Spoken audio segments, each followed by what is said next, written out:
Good morning, it's Sunday, we are off to church.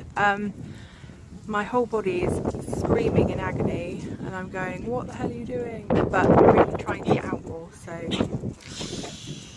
we'll see how it goes. Yeah, I'm sure it'll be fine. Need to get out more to look after my mental health. Keep going. Right, bye. Hello again. I'm sorry about before. We were out and there's loads of people around and I was all embarrassed, like chatting away to my phone. Which is silly, I know, but there we are. Such is life. So I had a really nice time at church. There was a barbecue afterwards and I was just really sort of honest with people about where I am and how I'm doing and stuff. I am in a tremendous amount of pain at the moment. I have this year completely stopped taking tramadol, whoop, whoop. But as a result,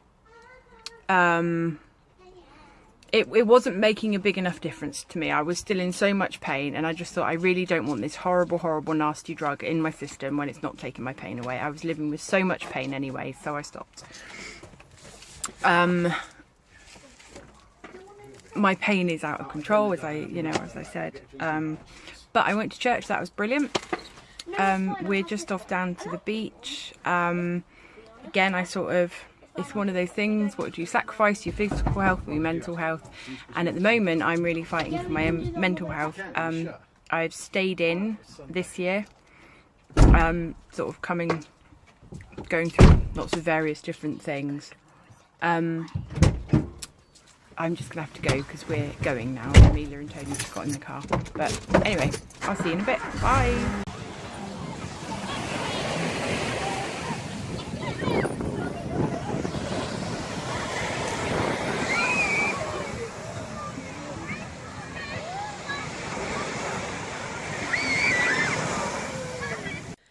Hello, sorry it's all dark again, bedtime.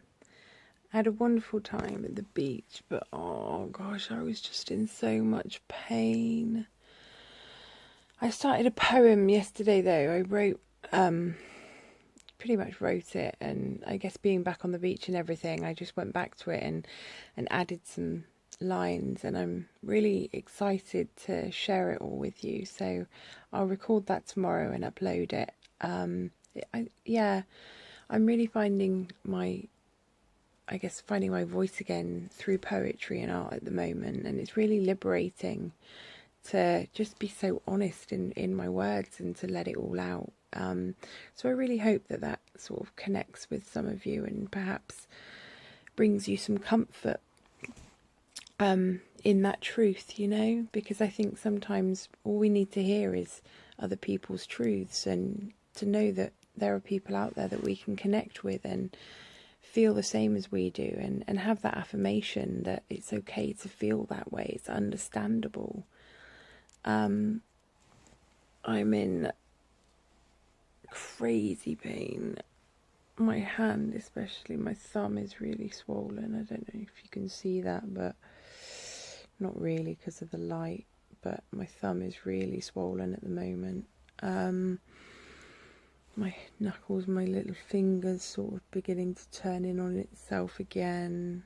Yeah, you can't really see it, sorry. Where my wrist is giving out so much as I sort of manoeuvre across the bed when I have to get in and out of bed. My wrists keep giving way, so I keep face planting the bed, which really hurts because it bangs my face, even though it's only on the mattress. And it's really really painful when my wrists give out in my wrists as well.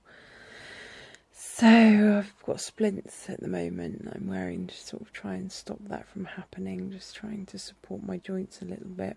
But it's very frustrating trying to write and trying to draw and paint with them on, but I just need that extra support at the moment. So I'm really proud of myself this weekend because I've pushed through a huge amount of pain to get outside and feel the sunshine on my face and on my skin.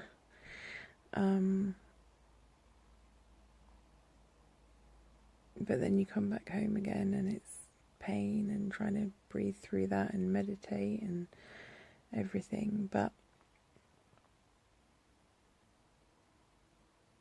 we carry on. We see the silver lining. And I just think people that live with chronic pain should be so proud of themselves.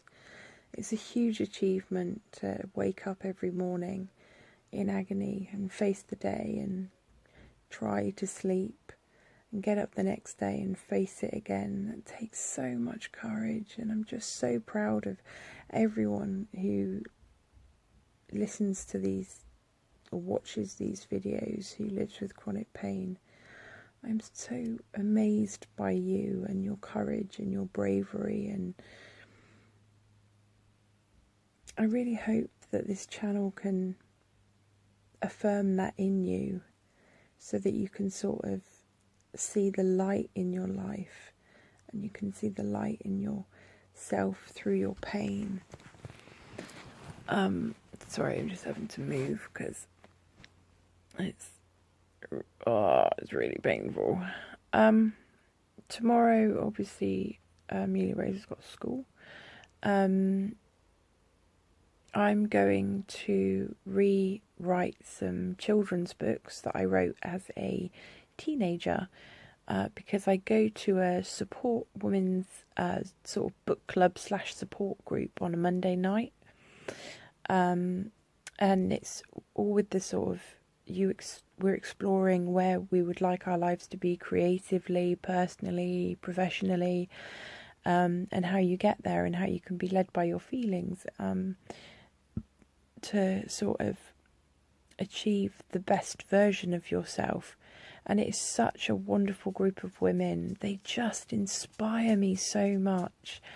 Just being in the same room as them really, really sort of inspires me and stirs me up, and I'm making some wonderful new friends. So I've got that to look forward to tomorrow night. Yeah, I'm going to rewrite those books because I really feel like it's time to try and get some illustrations with them and explore getting them published, even if that's like self-publishing. And I think that there's a real sort of original angle in them. I'm not going to read them out on YouTube until I have the copyright for them, though. And I'm going to be sharing a lot of my poetry with you guys over the next couple of months. But again, I just want to copyright everything before I do. And that's quite easy to do. So, I'm just going to do that. And then I'll start sharing some poetry with you guys. I had a great time at church. I really enjoyed it, listening to people's testimonies and being surrounded by everybody at the barbecue afterwards and talking to some friends from church and just being really honest about the things that we're going through in our life at the moment, because there's been some enormous changes happening, and it's really quite painful emotionally going through those changes. So to be able to talk to people was really liberating, and quite comforting. So, and I didn't cry. Hooray! Yay for me! I didn't cry. So I'm glad I went, and that's the main thing, I suppose. I always have this sort of time when I've been out and about, and I have to come home and really face the pain. But I don't regret going out. I don't regret doing things. And being able to sit and just watch Amelia and her friends playing. They spent like nearly 2 hours in the sea, and it was just wonderful to watch. Amelia Rose is a mermaid. She lives in the sea. We went to another beach like 2 weekends ago, and we said we had to go shoe shopping, and there's nowhere that we can get shoes for Amelia in our town, so we had to go to this other town that's about 40 minutes away. Sort of half an hour, 40 minutes, that has the most amazing sandy beach. And we said to her, we haven't got a towel, We haven't got a change of clothes. You can paddle in the sea, but don't go in, don't go in fully. And she just can't resist it. We sat down with a drink, and we looked up, and she was waist high in the sea. She was right up to her middle, and she cannot resist it. Ever since even when she was like a tiny toddler, she just is so cool to it. It's incredible. And when I was her age, I wanted to be a marine biologist. So it's really interesting to see in her, how much she loves the ocean and how drawn she is to it. And it's really funny because one of the names that I put in the hat when we found out we were having a girl was Ocean. I wanted to call her Ocean. But ultimately, my grandfather, my pop, is such an amazing... Oh gosh, my grandparents, my ma and pop, they were the best grandparents that anybody could ever ask for. They still are the best grandparents that anybody could ever ask for. And I wanted to honour him. And his mother was Amelia and his father was Albert. So we decided that that's what we wanted to do, because I wanted to honour him by naming her after his parents. So that's why she is who she is. Oh, I'm disturbing her, so I better go. All right, guys. Sorry you can't see me. All right. Oh, look, nice yellow teeth. No, yellow teeth, nice white teeth. Ding. Bye.